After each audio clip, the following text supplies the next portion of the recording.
नमस्कार, सत्य से लबरेज में आपका स्वागत है। मैं हूं प्रदीप शाह। बात आज हो रही है केंद्र की एजेंसी और राज्य की एजेंसी के बीच टकराहट। ये मामला भारत नेपाल जोगबनी अंतर्राष्ट्रीय सीमा पर घटित हुआ है। पिछले दिनों 17 अक्टूबर को गठित इस मामले में दोनों इकाई, राज्य की इकाई और केंद्र की इकाई आपस में भिड़ गई है।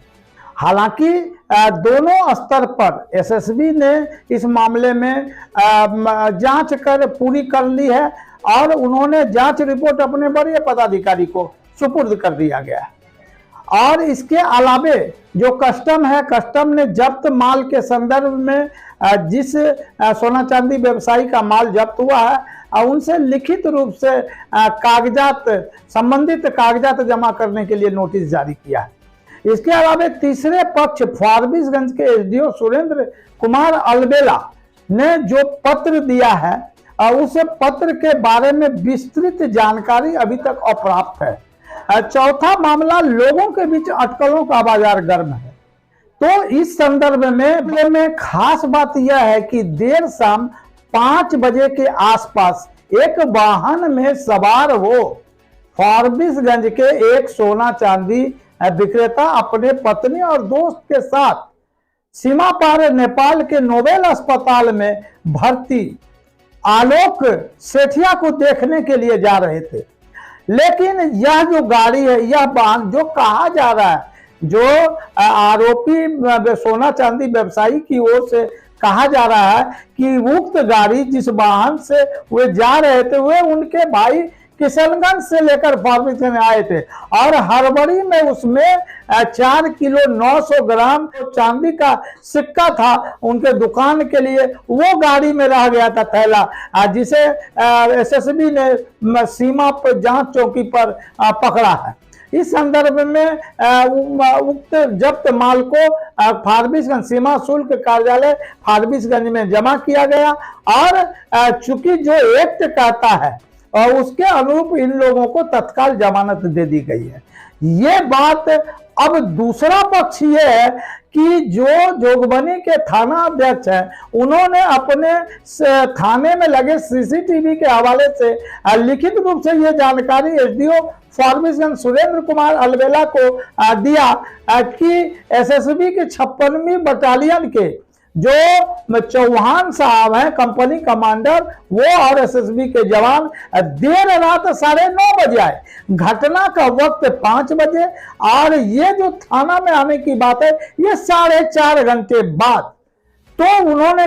जो कहा है, एसडीओ को लिखित शिकायत दी है। इस लिखित शिकायत के आधार पर एसडीओ फारबिसगंज ने जो चिट्ठी लिखा है उस चिट्ठी में उन्होंने स्पष्ट रूप से विषय बताया है कि जोगबनी बॉर्डर पर रात्रि में पकड़े गए सोना और चांदी को जोगबनी थाने स्टेशन डायरी मेंटेन किए बिना ही सोना को चांदी में परिवर्तित किए जाने संबंधित आरोप के संदर्भ में स्थिति स्पष्ट करें। यह जो चिट्ठी दी गई है एसएसबी को दी गई है, वरीय पदाधिकारी को, कस्टम के वरीय पदाधिकारी को और अररिया के जिलाधिकारी इनायत खान और एसपी अररिया अशोक कुमार सिंह को भी प्रतिलिपि दी गई है। तो सवाल है कि उपरोक्त विषय के संदर्भ में जो उल्लेख किया गया है, जो एसडीओ ने अपने पत्र में कहा है कि 17/10 को रात्रि लगभग 9 बजे के आसपास एक गाड़ी, तो सवाल उठता है कि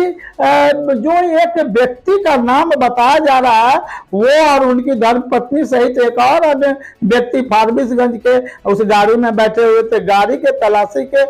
क्रम में लगभग 5 किलो सोना और चांदी एसएसबी के द्वारा बरामद किया गया। थाना प्रभारी जोगबनी के द्वारा इस संदर्भ में उनको बताया गया, 19 तारीख को अवगत कराया गया लिखित रूप से कि 9:30 बजे एसएसबी के कंपनी कमांडर राजेंद्र सिंह चौहान सहित एसएसबी के अन्य जवान थाना परिसर में आए और चांदी पकड़े जाने की सूचना दिया। लेकिन जब थाना प्रभारी द्वारा जब्त चांदी के संदर्भ में स्टेशन डायरी करने हेतु जब्ती सूची प्रस्तुत करने, जब्त चांदी का प्रदर्शन दिखाने, वजन कराने, पकड़े गए गाड़ी के साथ बैठे हुए व्यक्ति जिनसे सामान की बरामदगी हुई उसको थाने में प्रस्तुत करने एवं गाड़ी तथा जिनसे सामग्री बरामद हुई उस गाड़ी एवं दोषी व्यक्ति का समुचित ब्यौरा देने, तत्संबंधी एफआईआर दर्ज करने हेतु आवेदन देने के लिए कहा गया। तो कंपनी कमांडर राजेंद्र सिंह चौहान के द्वारा ऐसा करने से साफ इनकार कर दिया गया और थाना परिसर, जोगबनी थाना परिसर से चले जाने की बात उन्होंने कही है। और बतौर सबूत उन्होंने जोगबनी थाने में लगे सीसीटीवी कैमरा को बताया है। तो उपरोक्त तथ्यों के परिपक्ष में जो एसडीओ ने लिखा है अंडर सेक्शन 70 एवं अंडर सेक्शन 120B यानी षड्यंत्र का अनुपालन के बिना ही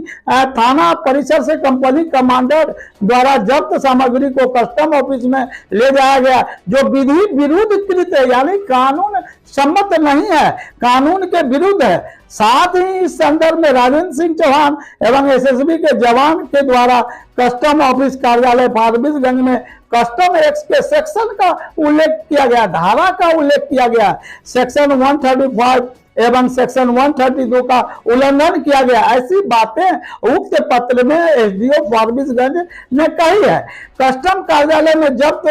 सामग्री सोना को चांदी बताकर मामले को दबाने और आपसी मिलीभगत करने, निजी लाभ प्राप्त कर दोषियों को दंड से बचाने का प्रयास किए जाने संबंधी गुप्त सूचना एवं शिकायतें उन्हें मिल रही है, ऐसा पत्र में उन्होंने लिखा है। तो इन संबंध में उन्होंने तथ्यों के संदर्भ में कहा कि 17 अक्टूबर को जो घटित घटना है, तो ड्यूटी पे तैनात एसएसबी के जवान और कंपनी कमांडर राजेंद्र सिंह चौहान के कृत्यों के संदर्भ में जांचोपरांत अतिशीघ्र जांच प्रतिवेदन उपलब्ध कराएं, ताकि वरीय पदाधिकारी को तत्संबंधित जांच प्रतिवेदन से अवगत कराया जा सके। तो जो पत्र में उन्होंने बातें लिखी है,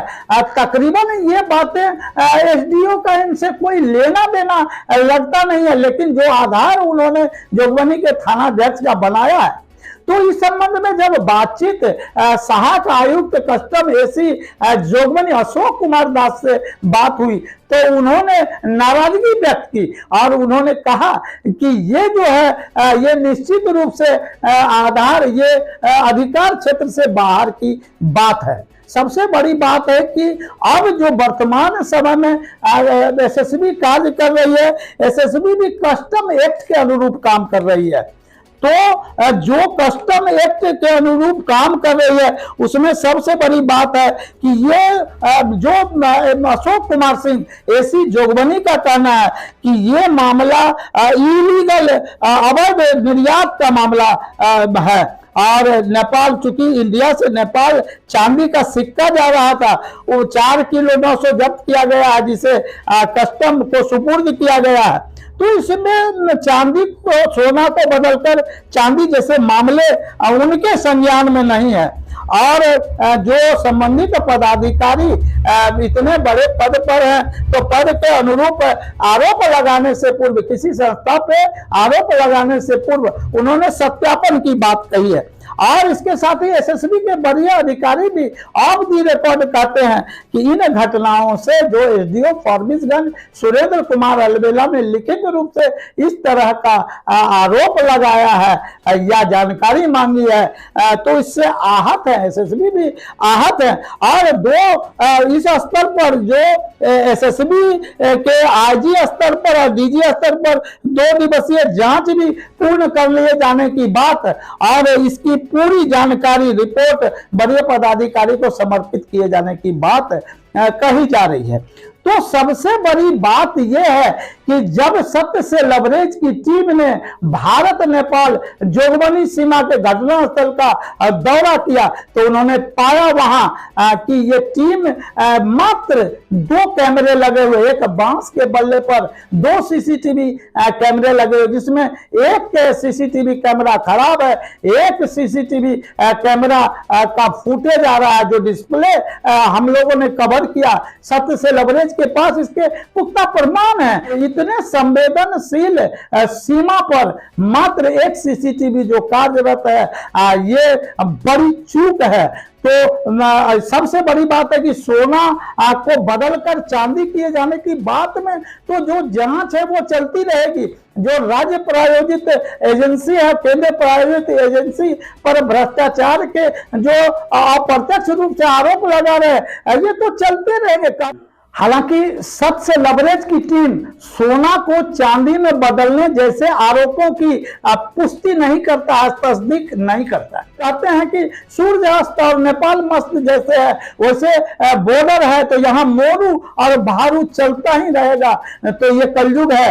इसको लेकर ज्यादा टीका टिप्पणी सत्य से लबरेज नहीं करती है। लेकिन in the interest of nation, Bharat के अस्मिता की रक्षा के लिए, सुरक्षा के लिए सीमा पर जो भगवान भरोसे सुरक्षा चल रही है, तीसरी आंख जो आज पूरे विश्व में कहीं भी एक छोटे से प्रतिष्ठान में हाई रेजोल्यूशन सीसीटीवी कैमरा लगे रहते हैं, लेकिन दो देशों के इस स्थान पर जबकि सीमा के दूसरे और मजबूत सीसीटीवी कैमरा लगे हुए हैं, उसके कंपैरिजन में जो भारतीय क्षेत्र में एकमात्र सीसीटीवी कैमरा लगा हुआ है, ये काफी दुखद है। सुरक्षा के साथ खिलवाड़ है। गृह मंत्रालय, भारत सरकार को इस ओर देखने की जरूरत है। हालांकि सबसे लबरेज की टीम ने जब बातचीत की, इसकी जानकारी ऑन रिकॉर्ड सीमा शुल्क कार्यालय के उपायुक्त एसी अशोक कुमार दास को दी, तो वो भी अचंभित रह गए। और सबसे खुशी की बात है कि सत्य से लबरेज की टीम की जानकारी के बाद आज संयुक्त रूप से सेना नायक द्वितीय एसएसबी 56वीं बटालियन और एसी जोगबनी ने